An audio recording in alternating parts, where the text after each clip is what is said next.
Welcome to our channel. If you want to buy Treasury bonds, quick guide. Follow these simple instructions to make sure to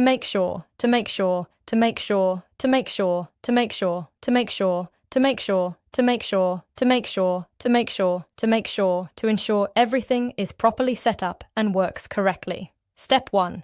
Open your web browser or mobile app and navigate to the relevant platform or website. Be sure to make sure you're logged in with your account credentials if required. Step 2. Locate the main menu or settings section. Look for the option related to your task, usually found in the top navigation bar or sidebar menu. Step 3. Navigate to and click on the appropriate section or tab where you can access the specific feature or tool you need for this process.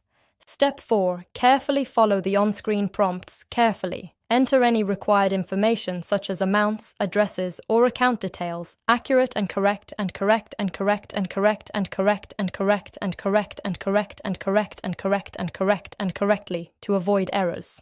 Step 5.